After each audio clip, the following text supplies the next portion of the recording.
hidup yang menurut dirimu itu gini-gini aja, bisa jadi dia adalah cita-cita dalam hidup seseorang.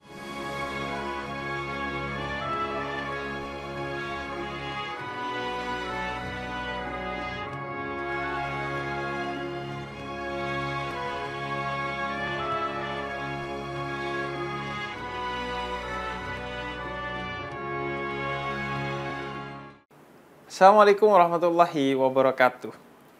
Ya Allah, hidup kok gini-gini aja. Banyak dari kita yang sering berpikir bahwa hidup kita tuh gini-gini aja. Dari dulu stuck di sini aja.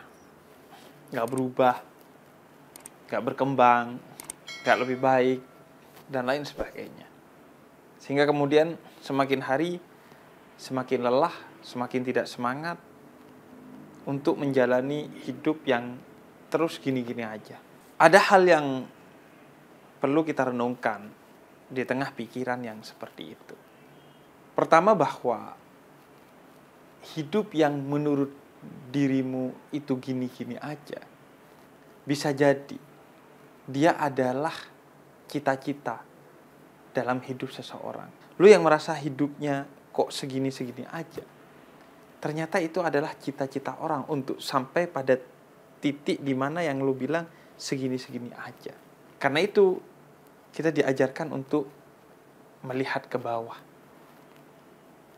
agar kita mudah bersyukur atas apa yang kita dapatkan hari ini. Sesekali aja melihat ke atas untuk memotivasi diri kita, agar kita bisa terus tumbuh menjadi lebih baik setiap harinya. Hidup yang gini-gini aja itu bukan berarti hidupmu tidak berkembang. Kalau memang kamu telah berusaha, tapi tetap aja capaiannya segitu. Karena artinya bahwa hidup yang gini-gini aja adalah hidup yang terbaik untukmu. Bisa jadi ketika hidupmu sudah tidak gini-gini aja, maka kamu akan kehilangan hal terbaik dalam hidup kamu yang ada pada hidupmu yang gini-gini aja. Misalnya, ketika hidup gini-gini aja, gue punya waktu banyak untuk memikirkan hal-hal yang menurut gue penting. Ketika hidup gue gini-gini aja, gue memiliki waktu untuk silaturahmi kesana kemari. Ketika hidup gue gini-gini aja, gue memiliki waktu untuk baca Quran, baca buku, dan lain sebagainya. Untuk ikut majelis, untuk ngaji, dan lain sebagainya. Karena itu adalah hidup yang terbaik untukmu. Sehingga tidak perlu kemudian membandingkan hidupmu dengan hidup orang lain. Karena kata Allah dalam Al-Quran, la yukallifullahu nafsan illa wus'aha. Allah tidak akan memberikan satu capaian kepada orang kecuali orang itu mampu mencapai itu. Kecuali jika gini-gini aja, itu lantaran kita tidak berusaha untuk berkembang. Maka ingatlah bahwa gini-gini aja itu disebabkan oleh dirimu. Karena itu kamu tidak bisa hanya mengeluh, karena keluhan itu tidak akan mengubah segala sesuatu. Allah tidak akan mengubah satu orang, satu kaum kalau dia tidak mengubah nasibnya dengan sendirinya. Kemudian hidup yang gini-gini aja itu bisa jadi karena kita sudah berusaha maksimal, tapi capaian yang kita dapat itu minimal. Bisa jadi itu karena kesalahan kita yang akhirnya tidak kita sadari, sehingga kita tidak pernah perbaiki, dan akhirnya ya gini-gini aja terus. Atau kesalahan yang bahkan kita denial terhadapnya. Enggak kok, gue gak salah. Dan orang akhirnya malas nasehatin lo. Akhirnya ya udah segitu aja, stuck di sana capaian lo.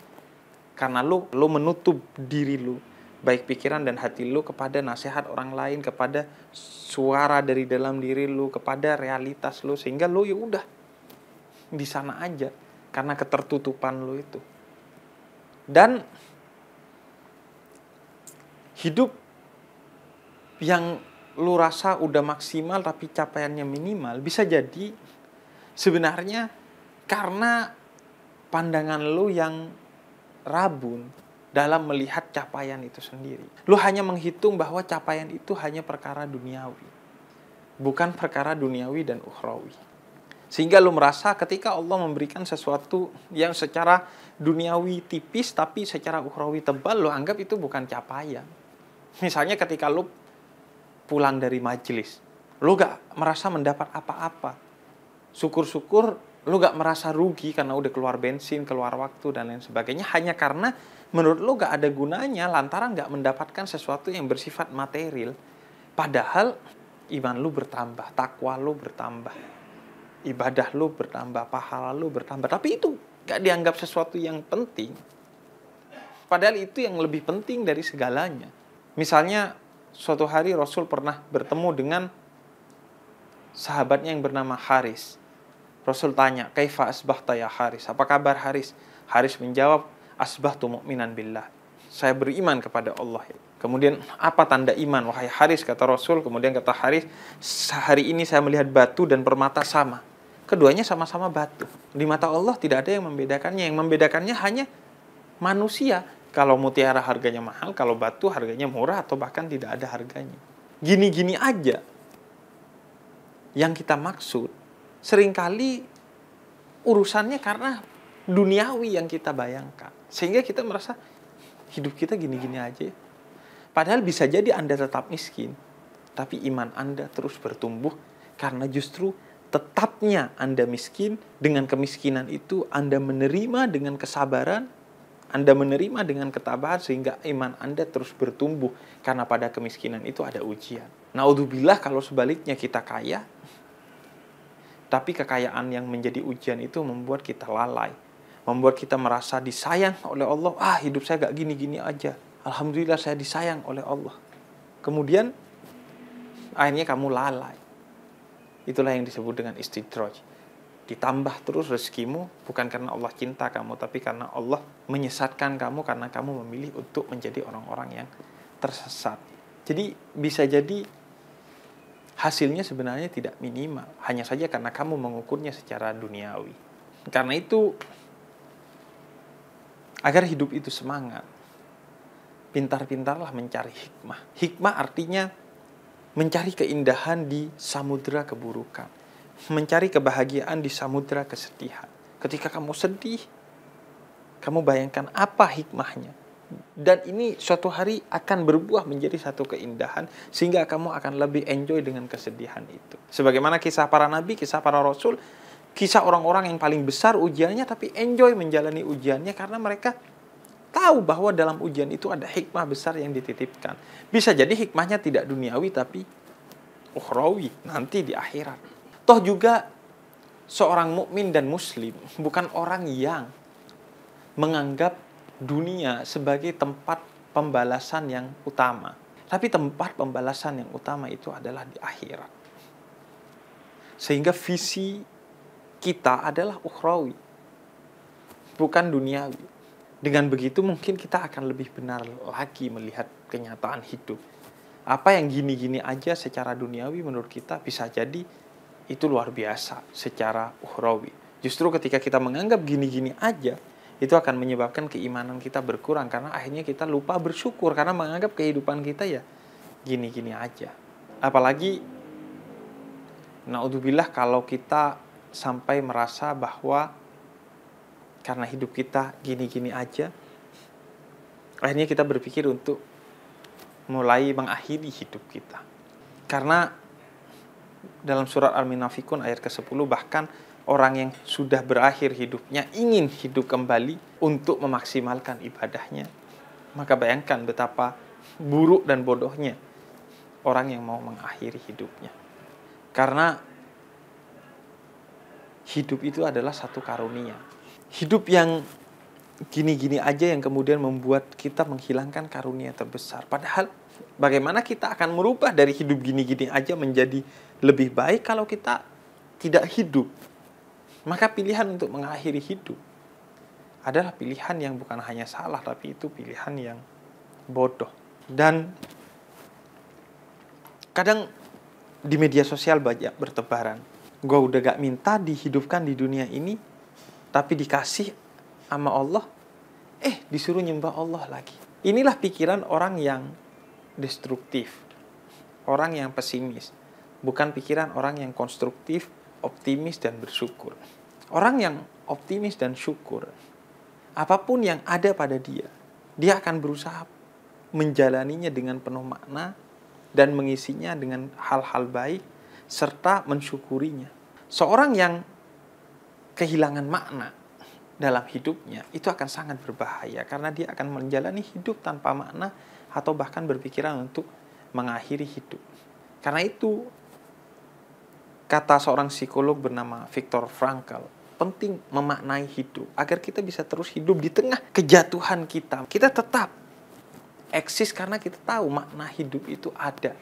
Khususnya sebagai seorang muslim dan mukmin, kita tentang kehidupan di akhirat yang ada dan sejati itu. Sehingga pada akhirnya makna hidup itu adalah justru pada hidup itu sendiri, karena hidup itu adalah ibadah. Karena betapapun gini-gini aja, tapi kalau kamu sabar itu adalah ibadah. Pahala yang begitu besar dari Allah. Karena itu ketika kamu diciptakan di muka bumi ini, dan ketika kamu diminta untuk menyembah Allah, yang seharusnya kamu pikirkan bukan buat apa, bukan menyesali, bukan marah, tapi justru mencari kenapa.